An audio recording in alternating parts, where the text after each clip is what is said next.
Hi, this is Jason from Northview Firearm Training. With the virus thing still going on, unfortunately it's keeping a lot of us from going out of our house, and that's keeping us from practicing and training with our firearms as well. There is one thing that you can do to help get you better with your firearm, and it's dry fire practice, dry fire training. There's a lot of good things you can do without even leaving your living room. The first thing for dry fire practice, make sure you have no ammunition in the room at all. So when you bring your gun in, make sure the magazine is out, nothing in it. With a lot of guns, you do not need it. If your particular firearm has a magazine safety, you may need to leave that magazine in. Or if it's part of the grip, that's another reason you might need to leave the magazine in. Also, make sure that it is empty. Physically, look into your chamber. Make sure that gun is completely empty. Remember your 4 rules of firearm safety.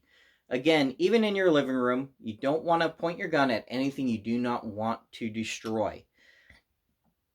Like right now, I am making sure I'm pointing this gun. I know there's no people on the other side of this wall. There are several fields. I do not have to worry, even if I did have a negligent discharge, that I'm not going to seriously harm or kill somebody. You want to treat every gun as if it is loaded, even during dry fire practice.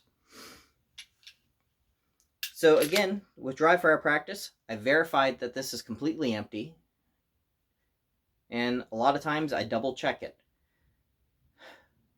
Now, for dry fire practice, the easiest thing to start with, just to get your grip, make sure you have a good comfortable grip, get your sight alignment, put your finger on the trigger, slowly break your shot. Now, semi-automatics, you will have to pull back the slide to reset the trigger. And to step things up a little bit more, I like to keep a few coins nearby. This is just a penny.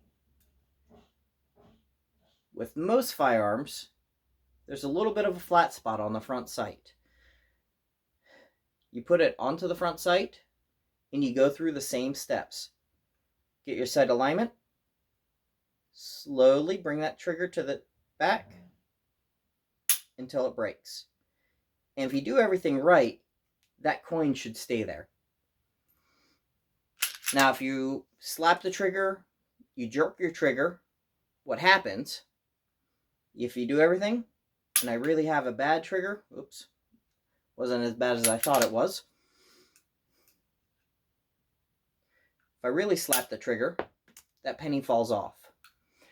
Now, depending on your model, some firearms don't have as generous, or if you're having trouble just keeping that penny onto the front, start off with a coin on the top of the gun. If it's flat, or even if it's rounded a little, makes it a little bit more challenging.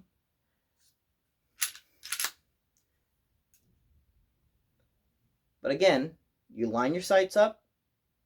If it helps you to put a target on the wall, that helps. I just usually pick something on the wall, or I pick a shadow or something, just to get my aiming point. And then again, you squeeze the trigger. Now, if you have like a double single action firearm, like a Beretta 92, any of the double single action SIGs, or a double action or double single action revolver, you can do the same thing as well. Again, verify that is empty. Do not have any ammunition in the room at all. Now, the fun thing with something that you can pull the trigger over and over again is when you do rest your penny on top, you can actually play a game of how many times can I pull this trigger until that penny falls. That time, I wasn't very good. But again, it gives you something to challenge with, to challenge yourself, to see how many trigger pulls you can get until that penny falls off. Another tip, keep a bench near you or stack of coins. That way you don't have to keep bending down to pick up the same coin. I guess that's just the older me talking, because I don't want to bend down constantly to pick up the coin I fall. So I'll keep a few on here and then pick all them up later. So again, get that coin, bounce nice on the front sight. Get your grip. Make sure you have a good solid grip. And practice your trigger control. Trying to keep as still as possible, keeping that coin on there. As you can see, it is moving around me a little bit. You're going to get a little bit of movement with the hammer falling or the firing pin going forward. But the better the grip you have, the smoother your trigger is, the easier it is to keep a small coin on top of your firearm. And it is a good way to reinforce some good habits on your firearm manipulation, on your trigger control. And you do keep doing enough practice like this, next time you get to the range, you will notice a big improvement. I hope this helps. Again, as soon as this clears up, I'll be able to start taking classes. Check out my website at www.northd.com, just like it is here, north-d.com. Hope you have a good day, and hopefully we will be able to start hosting classes soon.